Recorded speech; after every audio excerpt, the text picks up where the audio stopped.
What's going on, everybody? My name is Tuck. Welcome back to the channel. Hope you guys have been having a great day. Hope you guys are staying happy and hydrated. First and foremost, go ahead and hit the subscribe button for me. For the daily uploads here on the channel, the daily content to keep you people entertained. Things you absolutely love to see. Along with that, consider leaving a like if you enjoy the videos here on the channel. Consider commenting, telling me what you enjoy. Hit that bell notification so you never miss an upload, because as I mentioned, I do upload every day. Help me feed the algorithm. Help me make the algorithm happy, because once the algorithm is happy, we are all happy, because that means we're generally probably going to be succeeding as a group. And group success is the best success. That's how teams work. That is how friendships work. So in case you couldn't tell by the title, this is going to be a little bit of an update video. Things that are happening on the channel, things that are happening in real life, in the content realm. So the first thing is something I've been hinting at for a little while now. I've said it in mainly my Cyberpunk videos. I don't think I've mentioned any of my Call of Duty videos. I have made a second channel. That is where I'm going to be moving all of my IRL weightlifting and baseball stuff. So if you liked those videos, I have moved them to this channel right here. It'll be linked in the description. It's on my homepage as well. It's also linked in basically any social media app that I have. So if you want to keep up to date with what I'm doing on the weightlifting and baseball side of my life, this is the channel you have to go check out. I will not be posting any of that stuff here anymore, just to kind of separate the channels, separate the niches, clean up the niches. Hopefully that'll help me make the algorithm happier on both fronts. So if you just liked seeing me work out, doing baseball stuff, if that motivated you, if you used my videos to make your own workouts, go check out that channel, subscribe, bell notification over there as well so you don't miss any uploads. I don't plan to upload to that channel nearly as much as I do this channel. So the plan is I'm going to keep uploading to this channel, my main channel that's monetized daily, and then I'm going to try to post to the fitness channel, the baseball channel. I'm going to try to post 2 to 3 videos a week over there. So there's going to be plenty of content going around, and the content here should not suffer any. Also, one last thing, you see that header? You see the banner for that YouTube channel? I made that. I spent most of today doing that before I recorded this video, about 4 or 5 hours. So go show some love over there for that header that I made. Leave some comments whenever I post the videos telling me what you think of that banner. Moving on to topic number 2. Where has Splitgate been? Boy, oh boy. Splitgate, the day that I uninstalled that game, annoyed me so much, and I'll show you guys a little montage of what happened to me in a second. So let me make this very clear. I don't think Splitgate's a bad game. I really don't. I just don't think it's the game that's right for me. It was basically filling a void in my life because the Call of Duty competitive season had ended for Cold War, and I didn't really want to go back and buy games to play on my PC, so Splitgate was free to play and had a rank system that worked and made sense. Win game, gain elo, lose game, lose elo. It's a concept that Call of Duty has not had in a very long time, since World War II in 2017, 2018, so I was filling the void for that, but my friends had moved on from the game, so I was solo queuing, and it led to just play the montage, man. Wait, what the fuck is this shit? What the fuck is this? I queued for ranked 4v4. What the fuck did it just put me into? What the fuck is that? You have to select that? That's a bad UI. I didn't realize I was queuing for multiple ranked modes. It put me into fucking ranked 2v2. No thanks, dude. Of course, I'm temporarily banned. Sick. Whatever. Queue for fucking one in the chamber. Wait for my 10-minute ban to be up. So stupid. Why the fuck would I ever queue for multiple ranked modes? Cannot enter matchmaking. Why the Tuck is currently in a match. Huh? Splitgate, are you feeling okay, homie? I chose you over my other options to record a video today. Are you actually gonna treat me like this? Why is my only option to exit the desktop? I don't want to fucking restart the game every 20 minutes. 20 seconds, dude. I'm banned from competitive. I can't queue for a fucking pub match because apparently I'm already in one. Cannot enter matchmaking. Why the Tuck is currently in a match. I fucking hate this game. And I'm still temporarily banned for 6 more minutes in fucking competitive. I can't queue for ranked because I'm banned, and I can't queue for quick play because I'm in a match. 20 minutes later, I'm finally queuing for a ranked Splitgate match, and no one wants to play Lava Well, the best map in the game. Why would they? I'm in a rank where there's no fucking thoughts. Oh, we got Domination Club Silo. Thanks, guys. Like, are we just not gonna push any fucking objective? It's kind of the point of the game, boys. Are you guys just completely okay with getting 100 point clubbed in domination? I'm gonna go out on a rank and say right now, none of my teammates are a higher rank than 1 gold, or they might not even have a rank. First game back sucked. Let's figure out what my teammates' ranks were. Oh, look at that. Unranked, gold 4 and gold 5. Fuck yeah. Oh, the fucking subreddit's not gonna like this video. And my game is skipping when I get into gunfights! Oh my god, this is gonna be the fastest uninstall of my fucking life. I'm having so little amount of fun. It's not even a fucking challenge. My teammates suck. They're not my skill level. They're making stupid fucking plays. I've been trip capped in every fucking domination I've played so far. Domination's a fucking competitive game mode in this game for some reason.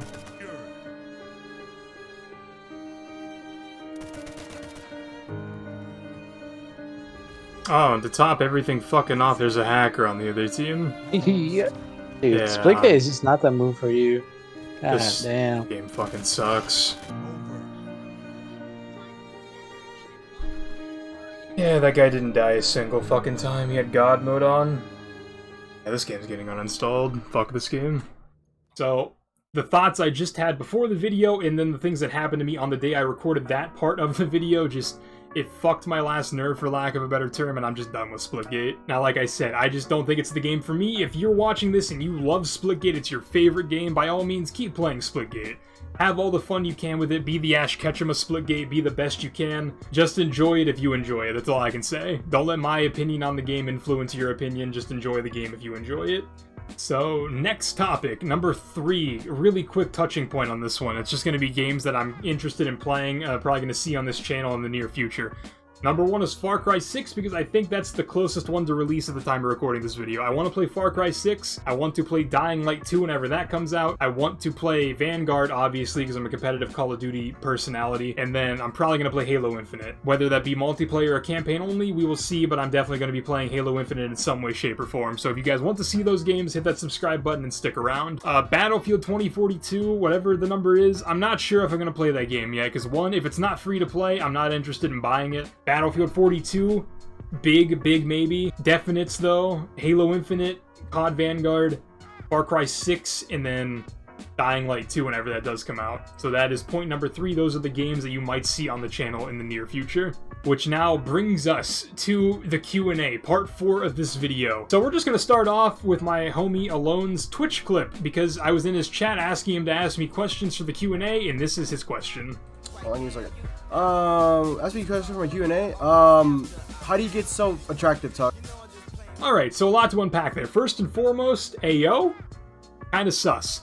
Second, basically, bro, I just play a lot of video games, and I'm really good at video games. It's a fact. The more video games you play and the better you are at video games, the more attractive you are. It's just an undeniable fact of life. What other things do I have going for me, though, that factors into that? 1, verified on Tinder. Big accomplishment in life. 2, iPhone with 3 cameras. Just things you can't teach, man. I don't know what to tell you. You either got it or you don't got it, dude. That's all I can say. But in all seriousness, moving on to the next few questions.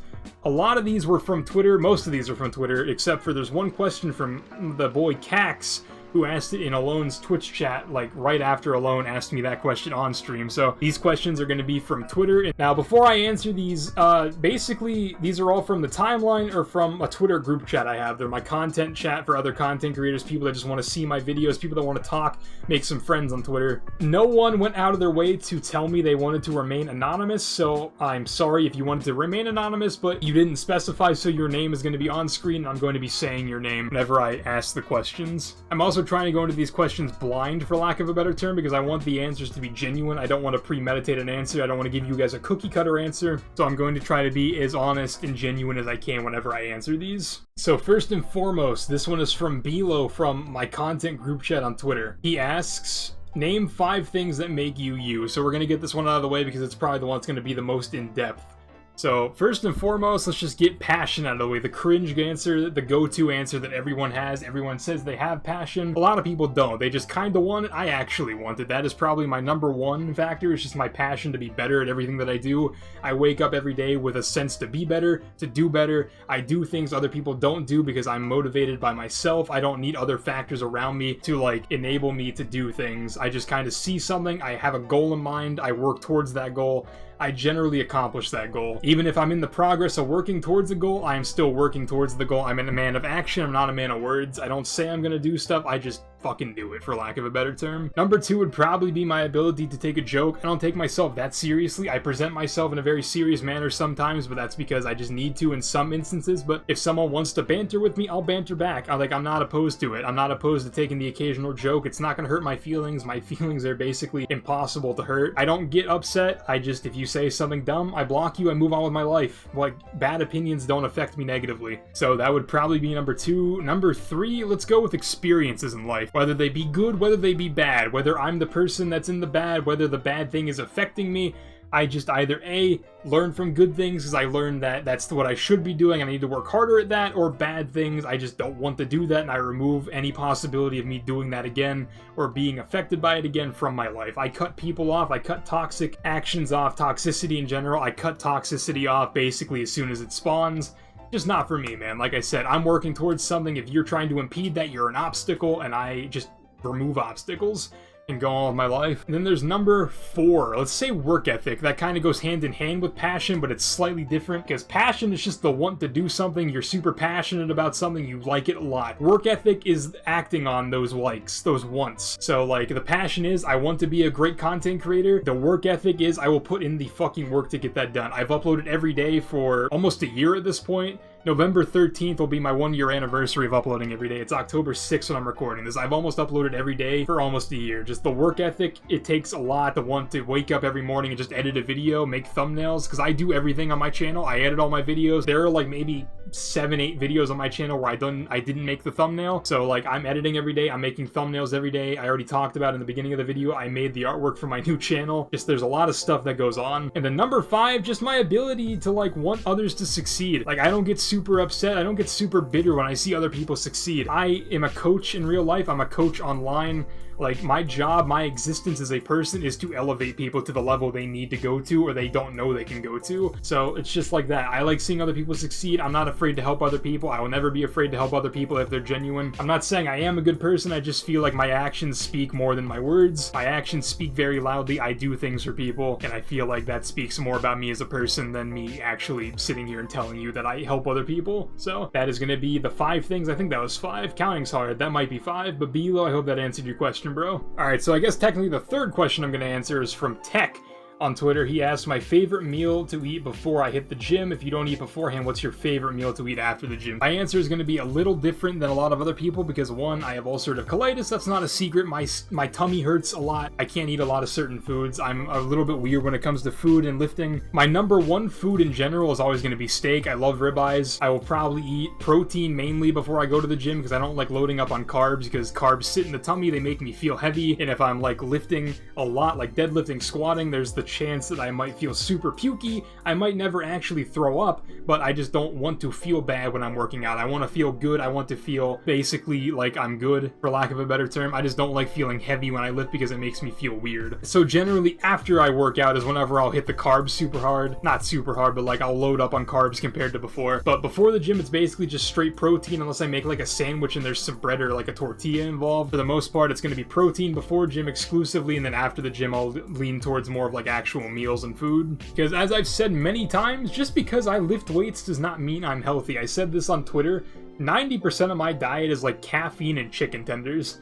Like, I'm not healthy, I just lift weights. I don't pretend to be healthy, but if someone wants like nutrition advice or like health advice, I can give that to them. Just don't look at me like a beacon of fitness and a beacon of health because I'm just not. I'm gonna be straight up with you. I eat whatever I want, I just work out super hard and I don't eat a lot of what I want because I am self-aware of what I eat as opposed to just dieting, for lack of a better word. Alright, had to take a little bit of a break, had to fix the hair, had to keep it from getting too out of pocket, had to look nice for the camera, nice for the video. So these next 2 questions kind of go hand in hand, so I'm going to answer them in one giant answer, and they're going to be treated as one giant question. So this one is from Foxes and VK Muffin, newly joined VK Muffin on Twitter. Foxes asks, can you clarify the term grind content-wise? And then Muffin asks, as a content creator, what would you say is the hardest part about being consistent? So starting off with Foxes, well, can you clarify the term grind content-wise? I can try my best, because my definition is going to be different than a lot of other people's, but you see on Twitter specifically, there's a lot of people talking about grinding. I don't think they actually know what that word means, because as someone who's owned an esports organization who has done scouting journeys for like content creators and stuff. First and foremost, if all you do is stream, you're not a content creator. Let's just get that out of the way right now. Let's break down that wall. If all you do is stream, you're not a content creator because you're not creating any content. You're just playing a game. Now, you might be interacting with chat, and that's a good point to be a streamer, but you're not creating any content. You become a content creator whenever you take, at the very minimum, you take stuff that happened on your stream, then you decide to make it into a YouTube video, into a TikTok, into an Instagram post. And then all three of those things actually can go hand in hand, because whenever you make the TikTok, you just take that TikTok, then you post it right to Instagram, then you post it right to YouTube as a YouTube short. If all you do is stream, you're just wasting your time. If the majority of what you do is stream, you're wasting your time if it's not like your primary source of income, or if you've already made it. And I mean made it by like you average 20 to 30 viewers minimum. At that point, you can stream all you want, and then you can probably afford to have someone else make YouTube videos for you. But if the majority of your stuff is invested into streaming on Twitch, there's no discoverability. You're never going to grow as a streamer that way. It's very tough to grow. The discoverability is infinitely better on TikTok, Instagram even, and then YouTube, because then you can bring the people from those platforms over to Twitch and it'll work out way better for you in the long run. Twitter is basically just where you make friends. It's not really that great for promoting content. You can promote content. You can share clips on Twitter. People might like the clips on Twitter. Generally, that is just where I interact with my friends, interact with people that just like my content. I try to stay involved with everybody. You have to be willing to put the work into everything for it to be considered a grind. If all you're doing is streaming for 6 hours a day, that's just not a grind. That's a waste of time. Transition that into Muffin's question. As a creator, you say the hardest part of being consistent. The hardest part of being consistent for me is honestly like just thinking about stuff that I don't like doing, but forcing myself to do it anyway. Like, I absolutely hate doing my own graphic work. I hate making thumbnails. I hate making that stupid header I made for my second channel that I talked about earlier, but I did it anyway because it needed done. So, like, the hardest part about being consistent is, like, time management is probably the biggest issue for a lot of people. I have a lot of free time, so I tend to have a little bit of an easier time with the time management thing. Set yourself a schedule. Like, don't hold yourself to a standard you can't reach, because that's just going to discourage you, and then you're just not going to want to do anything. So, like, don't hold yourself to the standard I hold myself to, where I upload every day. Don't do that. Like, think of a schedule, sit down, think of a schedule that works for you. I'm sorry, I keep looking back at this way because my door is there, and I swear to God, I keep hearing my door move. But just, like, try to stick to a schedule that can work for you. Try not to overwhelm yourself with unrealistic expectations. Just, if you need help, don't be afraid to ask for help. So the hardest part about being consistent for me is just forcing myself to do stuff I don't want to do. Because, like, editing the video isn't the hard thing. It's like the titling the video, the description, the tags, the thumbnail, all the extra stuff is like the stuff I hate about YouTube. It's what I hate about content creation. Because in order to get a good SEO score, you actually have to put brain power into it. You have to make a good title. You have to make your words in the description match your words in the title and the tags on the video. And then, like I said, I just hate making thumbnails. So that is my personal hard part about being consistent. Next question from Fletch on Twitter. He asks, bad English by the way, why did you get into content making?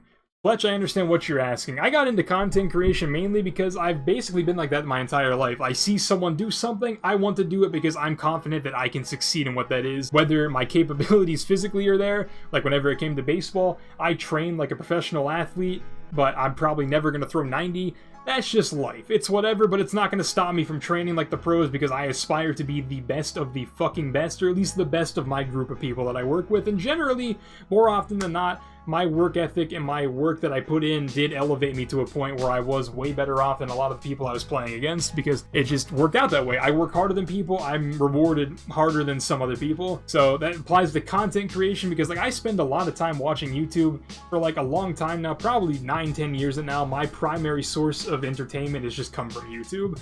So like I see people like KYR Speedy, Scump, other YouTubers I'm probably going to forget in the moment of recording this video. I see other people do stuff, I think, hey, I can do that. I set out to do it. I think I can succeed at this. I think I can make a career out of this. So that's basically what got me into content creation. Like, I'm confident in myself that I can do something, so I just set out to do it. And so far, I haven't been proven wrong. I'm not succeeding to the fullest extent in general, or like especially my unrealistic expectations for myself. But compared to a lot of other people, I am seeing success they're not succeeding. They're not seeing, rather. So that's basically it. I just want to be the best content creator I can be. And if I feel like if I'm the best version of me, I'm better off than a lot of other people. So that might sound cocky, I promise it's not. I'm just very confident and very blunt, so that is what that is going on. But this is going to be the final question. This is from Cax on the Twitch chat from Alone Stream. His name is Alex Xavier on Twitch. He says, how do you handle all the fame? Very simple. I stop talking to my friends. I lay in bed right here. I order a lot of DoorDash, and I just watch YouTube and ignore the outside world. And then if anyone gets too close, the boomsticks are right behind me, and I just give them a swift bonk to the noggin. That is how I handle being famous. But I'm assuming that question was a joke, because I don't know how you would interpret me being famous. Like, I'm doing relatively successfully in terms of a content creation, like numbers on social media compared to other people, but calling me famous, saying I have fame, that's way off, dude. I don't think I'm famous at all. I think I'm failing, to be completely honest. Like I said earlier in the last question, by my standards, I'm failing, so I don't think I'm famous in the slightest. But I don't think that was a serious question, so I'm going to treat it not as a serious question, but I'm going to give some insight to how I think personally. I don't know how long this video is going to be. I've just been talking a lot. My throat's a little sore, so I'm going to call the video here now because I'm out of questions. I have Taco Bell in the kitchen I want to go eat, but I have to edit this video before that, so I hope you guys have stuck around the entire video. I hope you guys liked the answers. If you didn't like the answers, go ahead and leave comments down below telling me I'm stupid, telling me I'm a doo-doo head. You're entitled to your own opinion, and I will let you voice your opinion as long as it is presented A, constructively, or B, respectfully. So go ahead, have at me in the comments down below. But if you guys have enjoyed the video, like I said, please consider leaving that like. Please consider sharing this video with a friend. Get more eyes on what we're doing here. Comment. Go subscribe to the new channel if you want to keep along for the IRL fitness, baseball stuff. Taco Bell's in the kitchen. I will talk to you guys in the next video. Have a great day. Peace.